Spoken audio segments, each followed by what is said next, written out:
Hey, what is up guys? It is Afro Pierre from AFROCHIBI Champs, and today we're going to go into a deck profile, and this one is a very fun deck profile. I enjoy actually playing with this type of deck, and today's focus is only on one card, one special card, and it is this guy, that Fro'doe.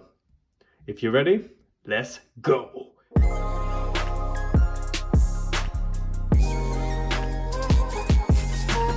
Okay, so I just want to start by going through a little bit about this deck and why it works.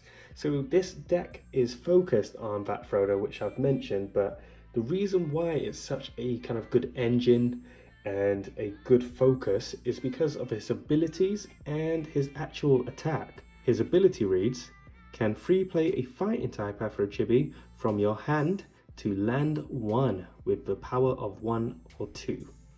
So as you can see, in the actual team of 10, I wouldn't necessarily have that Fro'doe in the actual team of 10. I would put him in the cavalry, put him here.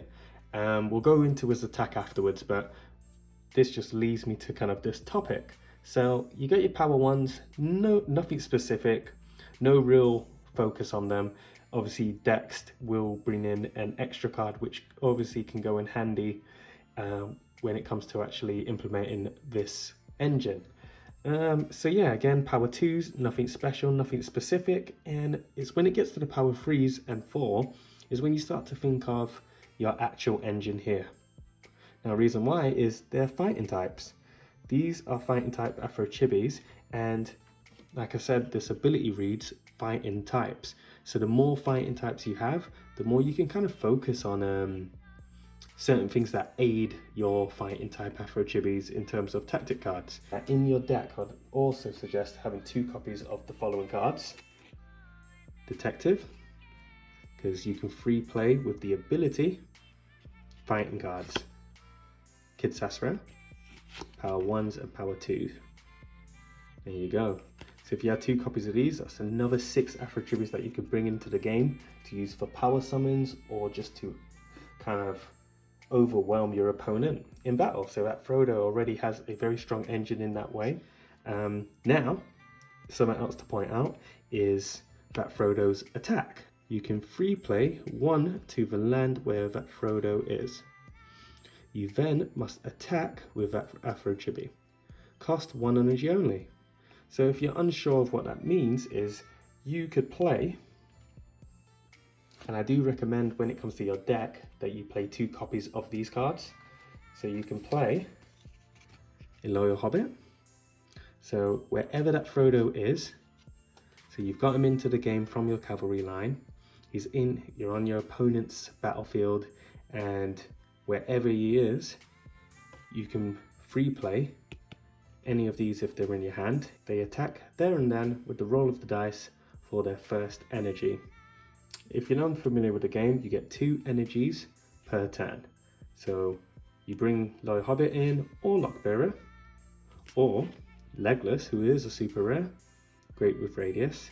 You bring them in the game and they attack on that Fro'doe's behalf. And then yeah, you have them forever in the game as long as they don't get defeated. But it's such a good way to free play other AFROCHIBIs that aren't power 0s. And it's just, again, a very smart engine, especially if you can get that Fro'doe onto your opponent's power base entrance. The power base is where the power cards are situated, which I'll show you a few in a second. And yeah, if you can get that Fro'doe in, these guys can just enter the game and attack your power base, attack your opponent's power base entrance, which defeats their power cards. And then you get them into the game without any kind of threat of someone attacking you back straight away. So yeah, I definitely suggest 2 copies of these guys. Now, I mentioned about fighting cards before for this reason. We're going to go into the tactic cards now. Warrior Dojo. Play onto any land, boost attack by 50 to fighting type AFROCHIBIs when occupying this land. This includes radius attacks. So, as you can see, we have a lot of fighting cards. You even have a Blossom Ninja in your cavalry to give you even more fighting type power. Like I said before, you got your strong power 3s that could be moving forward into your game. and going onto your opponent's battlefield and placing this on that side, giving them a real 50 stat boost would just be very, very ideal. So having this kind of engine really kind of favors the fighting type cards as well, so keep that in mind. Let's move on. The next tactic card, or tactic card type, is the equip cards. So as you can see, we have Can't Touch This, One Up, and Backpack. This is kind of mainly focused on that Fro'doe. The sad thing about this card is it's super weak. Its HP is 10, and technically it doesn't have an attack. So you'd want to protect it the best you can. So if you equip a backpack on, it gives you 2 equip slots instead of just the 1. So you got to equip it, and then you have 2 slots available, which means you can equip 1 Up, and you could also equip Can't Touch This, which gives you the ultimate defense, especially if you want that Fro'doe to survive because you're trying to buy some time to get cards like these in your hand, and then obviously cards like these bad boys to really get into the game and attack your opponent. So that's why they're quite vital, and I think these equip cards will definitely come in handy. Cool, let's just move a few things around now, sort my knife out. So the last thing I'm going to show you is the power cards. So as I mentioned about power cards before, they're the red ones, and having stuff like this is almost like reinforcements is like a contingency plan. So just in case that Fro'doe is somehow defeated before you could even equip 1 Up or Can't Touch This, then you can still bring in your other AFROCHIBIs that might not be in the game just yet. So reinforcements bring in up to power 3s, and you can get 3 of them into the game as well. So it's super strong to have and great for this deck. The strong will fall. Again, it's more contingency plan thing. So for example, if you can't get anyone super into the game, into your deck, maybe because you filled it with the lower class AFROCHIBIs, then you know for a fact that if you're going to take out your opponent's big cards, you're either going to do a team combo or using a card like this, which, as you know, none of these have the attack or stats of 300.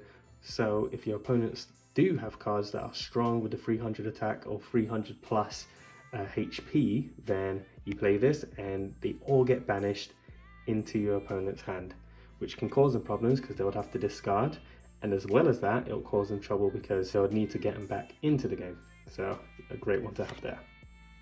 And then your last card that I'm going to show you for the deck profile of that Fro'doe is No Middleman, contingency plan number 3. So if again that Fro'doe is defeated, or if you had a second that Fro'doe in your deck and you just want to bring it into the game, as long as it's still in your deck, you could release this power, and it allows you to bring in so many power 1s and so many power 2s of your choice, basically.